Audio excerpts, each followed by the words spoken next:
It's 2 in the morning. You should be asleep, but your brain has other plans. It's replaying that conversation from 3 days ago. It's analyzing what they meant when they said that thing. It's running through every possible way tomorrow could go wrong. And no matter how hard you try, you cannot make it stop. Sound familiar? You are not alone. A study published in the journal Science found that people spend almost 47% of their waking hours thinking about something other than what they're actually doing. Nearly half of your conscious life lost in thought. And for overthinkers, that number is even higher. Welcome back to Soul Fuel. Today we are going deep into one of the most universal human experiences, overthinking. Why your brain does it, what's actually happening neurologically when it happens, and most importantly, 5 science-backed ways to finally make it stop. Because overthinking is not a personality flaw. It is not who you are. It is something your brain learned to do. And anything your brain learned, it can unlearn. Let's go. First, what exactly is overthinking? Because the word gets used a lot, but the psychology behind it is more specific and more fascinating than most people realize. Psychologists define overthinking as a pattern of repetitive, uncontrollable, and unhelpful thought. Notice that word, uncontrollable. You are not choosing to overthink. You are caught in a loop. Your brain is running automatically. Now, there are actually 2 distinct types of overthinking, and understanding the difference matters. The first type is worry. Worry is future-focused. It's the what-if spiral. What if I fail? What if they leave? What if something goes wrong? Worry is your brain trying to prepare for threats that haven't happened yet and probably never will. The second type is rumination. Rumination is past-focused. It's the replay button. Why did I say that? Why did that happen? What does it mean about me? Rumination is your brain stuck in a loop trying to solve something that cannot be solved by thinking alone. Research published in the Journal of Abnormal Psychology by psychologist Susan Nolan-Huxema, one of the world's leading researchers on rumination, found that chronic rumination is one of the strongest predictors of depression and anxiety, not just a symptom, a predictor, meaning overthinking doesn't just come from pain, it actively creates more of it. And here is the cruelest irony of overthinking. It feels productive. It feels like you are doing something, analyzing, preparing, problem solving. But research consistently shows it delivers the opposite of what it promises. The more you overthink, the less clear you become. The more you loop, the more anxious you feel. Now let's go inside the brain. Because there is a specific neurological reason you overthink. And once you understand it, everything changes. Meet the default mode network, or DMN. This is a network of brain regions that activates automatically whenever your mind is not focused on a specific external task. When you're not actively doing something, the DMN turns on. And what does the DMN do? It thinks about you. It replays your past. It imagines your future. It processes your social relationships. It asks questions like, who am I? What do I want? What do others think of me? It is literally your brain's default setting, hence the name. For most people, the DMN activates at rest and deactivates during focused tasks. On, off, on, off. A healthy rhythm of reflection and engagement. But for overthinkers, research shows the DMN is overactive and harder to turn off. It keeps running even during tasks that should turn it off. Your brain gets stuck in self-referential thought, thinking about yourself, your problems, your fears, and cannot easily redirect to the present moment. A 2024 study from Northwestern University found that overthinking involves the amygdala, your brain's threat detector, communicating excessively with higher-order brain regions. In simple terms, your emotional alarm system is talking too loudly to your thinking brain.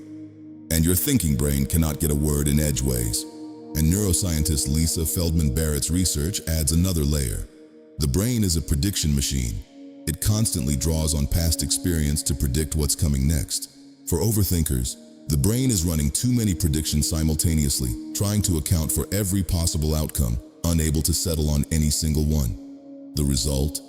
A mind that cannot rest. A brain that mistakes thinking for safety. and a nervous system that is exhausted from a threat that exists entirely in the loop. So how do you know if overthinking is genuinely a pattern for you? Here are 6 signs. As always, be honest with yourself. Sign 1. You replay conversations long after they end. Not just once, but repeatedly. You analyze what you said, what they said, what you should have said, what their tone meant. The conversation is over, but your brain hasn't gotten the memo. Sign 2. You struggle to make decisions, even small ones. What to eat, what to wear, which email to send first. Every decision feels heavy because your brain is running every possible scenario and outcome simultaneously, paralyzing you before you can choose. Sign 3. You catastrophize automatically. Your brain jumps instantly to the worst possible outcome. A missed call becomes an emergency. Silence from someone becomes rejection. A headache becomes something serious. Your mind skips straight to the worst case without permission. Sign 4. You can't switch off at night. Your head hits the pillow and your brain suddenly wants to process everything. Every worry, every regret, every uncomfortable possibility. Research shows overthinking is one of the primary causes of insomnia. Your nervous system genuinely cannot distinguish between real and imagined threats at night. Sign 5. You ask for constant reassurance. You send the message, then immediately wonder if it was wrong. You make the decision, then need someone to confirm it was right. The reassurance feels temporarily calming, but it never lasts because the problem is the loop itself, not the answer. And sign 6. You feel mentally exhausted even when you haven't done anything physically demanding. Overthinking is neurologically expensive. Running thousands of thought loops consumes real brain energy. By the end of an overthinking day, you feel as tired as if you ran a marathon, because in a neurological sense, you did. So where does chronic overthinking actually come from? Because understanding the root changes everything about how you approach healing it. Root cause 1. Anxiety. Overthinking and anxiety are deeply intertwined. They feed each other in a vicious cycle. Anxiety activates overthinking as a coping mechanism. The brain believes that if it thinks hard enough, it can prevent the feared outcome. But the overthinking creates more anxiety, which creates more overthinking.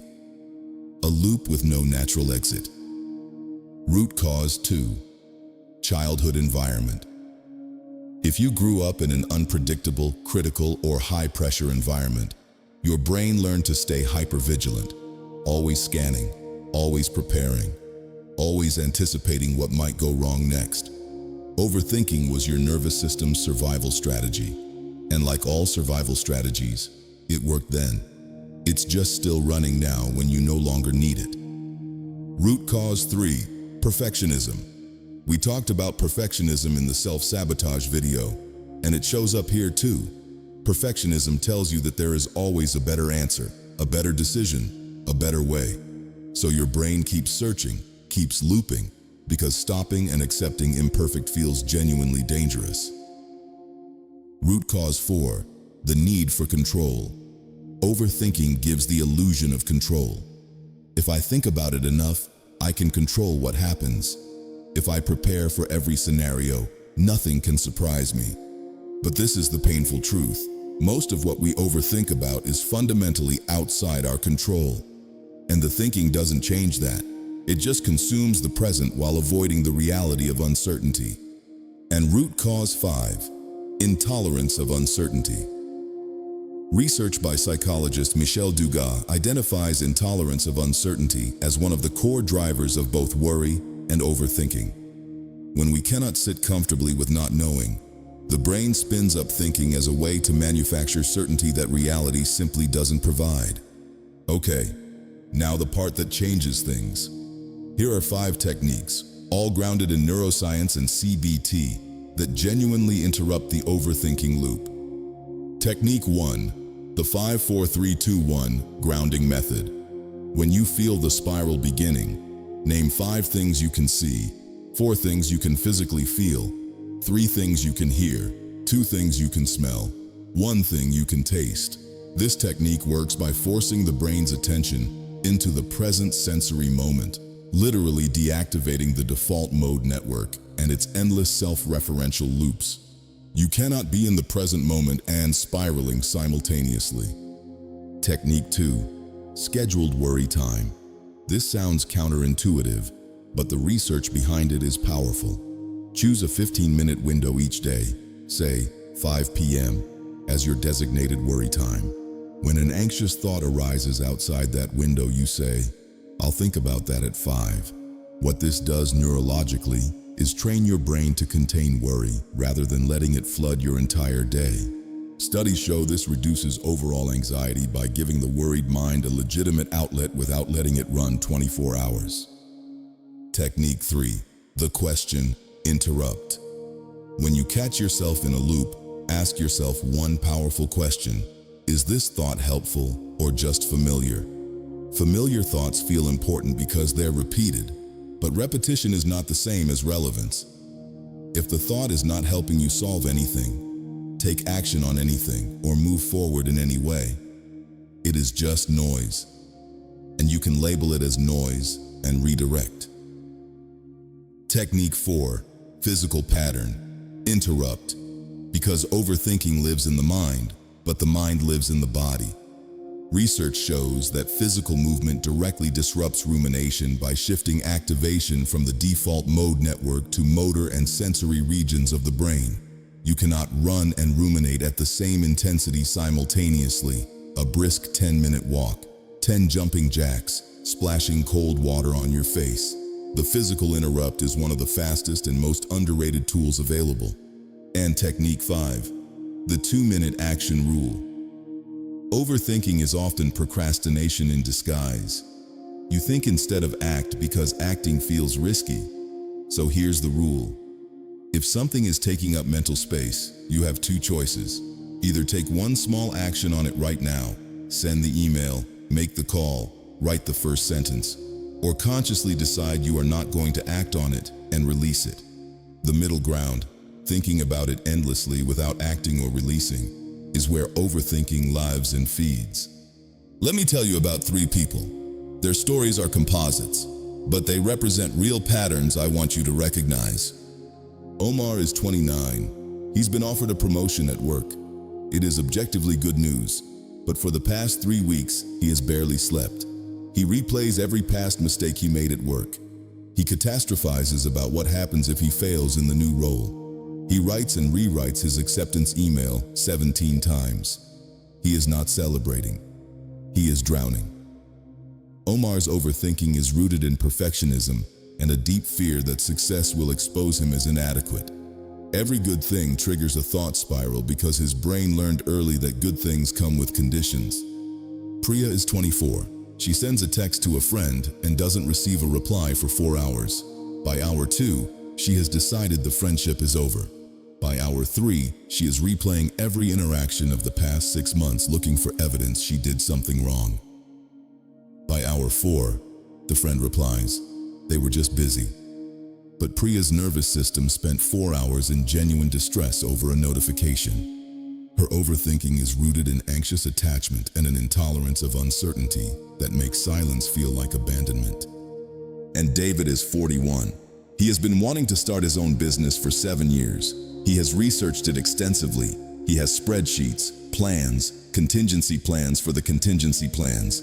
He knows everything he needs to know to begin, but he never begins because his overthinking has convinced him there is always one more thing to know, one more scenario to prepare for, one more risk to assess. David's thinking has become the thing standing between him and the life he actually wants. Omar, Priya, and David are not broken. They are people whose brains learned to stay in thought because thought once felt safer than action, or connection, or uncertainty. The patterns make sense, and the patterns can change. Before we close, I want to say something that I think is essential. If you are an overthinker, you have probably spent a significant amount of time being frustrated with yourself for overthinking, telling yourself to just stop, judging yourself for not being able to control your own mind. Maybe even feeling ashamed that something so internal, so invisible, could cause so much suffering. I want you to hear this clearly. Your overthinking brain is not your enemy. It is a brain that learned to stay alert, Because alertness once meant safety. It is a mind that cares deeply about outcomes, about relationships, about doing things right. The very sensitivity that makes you an overthinker is also what makes you thoughtful, empathetic, and attuned to the world around you. The goal is not to think less.